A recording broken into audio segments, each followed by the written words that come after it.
Good morning, and thank you for joining us on your Tuesday. I'm China Green. And I'm Drew Carney. Pretty incredible story there. How many mountains have you summited, China Green, in these United States? 0. Really? And you're like old, you're in your 30s. I don't fancy myself much of a hiker. That girl, again, is only 11 years old. She summited the highest peaks in 48 incredible. states. Her story coming up at 6:15, but in the meantime, we're asking to see some of your best hiking photos. Viewer opportunity to participate this morning. You can text us your best photos. We also want to know, of course, your name, where you're from. 503-226-5088 is the text line, and we're going to try to share as many of your photos this morning on the show as possible.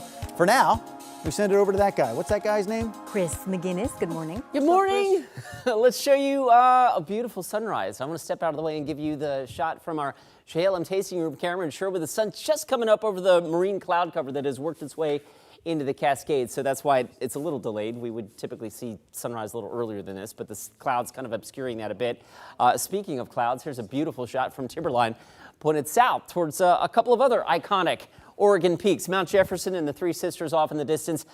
Beneath the cloud deck, here we are in the Rose City. The clouds are thick over downtown and points north to start the day. We'll burn those off pretty quickly, though. It's 58 Last Check at PDX, 53 Hillsboro and Beaverton, and sliding down to the south, Estacada right now, 51, 54 Almsville, 54 in Albany and Kaiser and Salem as well. All right, the plan for today, morning clouds clearing by lunchtime, maybe even before that, and I've got us significantly warmer than yesterday. We were 78 yesterday. Today we dial it up to about 86. Warmer still as we head into Wednesday. We'll check out that forecast and your 7-8 in just a few minutes. Let's get you out the door with a live look at the roads. I-5 through North Portland, zipping right along right now. That's up near the Expo Center. That looks pretty good. Highway 26 near the zoo, rolling right along back towards the Sylvan Hill. We're operating at a speed limit clip on the freeways right now, so no major freeway trouble out there at this moment. I do want to remind folks down in Marion County, the I-5 on-ramp from the Donald Aurora area, that closed on Sunday night. It'll be closed for 2 weeks as ODOT continues doing some reconfiguration of that on-ramp. That's a big project. Those of you in the area certainly know that. Traffic on Highway 551 yesterday was bad, and it's going to be bad as everybody takes that northbound detour for the next several days. So just be prepared for that. China? Thank you, Chris. Clackamus County is facing a federal lawsuit after video shows a guard punch a man in a holding cell several times. So the man's mother tells us her son has dealt with developmental disabilities his entire life. Sunrise reporter Thomas Schultz joins us live from the Clackamus County Jail there in Oregon City. So Thomas, what else did the man's mother tell us?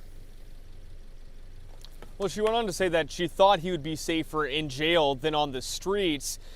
We want to warn you as well that some of this video is disturbing to watch. Now we have to go back to July 2023 when this started. You can see Antoine Williams in a Clackamus County holding cell. He was there for disorderly conduct.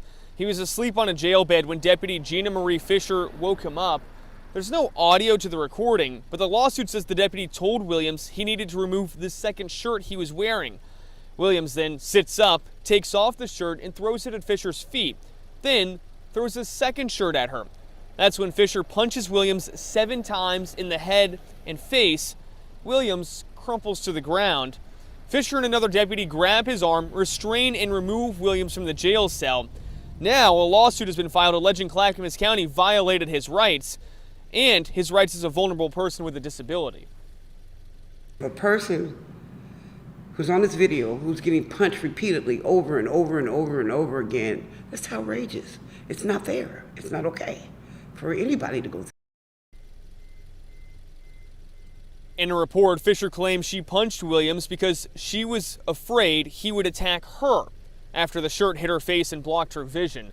Fisher was fired earlier this year. The Oregon State Police are also investigating this incident as well. They charged Fisher with 2 counts of official misconduct and harassment. She then pled down to community service and probation. That's a sentence that Williams' mother says is a slap in the face. Drew, China? Thank you, Thomas. A Hillsboro teen who shot and killed a classmate and injured another at a birthday party 2 years ago has been sentenced to life in prison. Derek Sueller Torres was just shy of 18 years old at the time of the murder. Earlier this month, he pleaded guilty to murder and attempted murder. Hillsborough police say that he was affiliated with the local gang. A judge sentenced him to life with a minimum of 32.5 years, but because he was a juvenile at the time, he'll be eligible for parole in 15. Sueller Torres will serve his sentence at the Oregon Youth Authority. Police arrested a 17-year-old they say stole a car and rammed patrol cars in North Portland. Police got a report of the theft near North Minnesota Avenue and Alberta Street Sunday morning. Officers tracked down the car and blocked in the suspect, but they say he repeatedly rammed their patrol cars while trying to get away. Eventually, police arrested the suspect and later found a gun inside the car.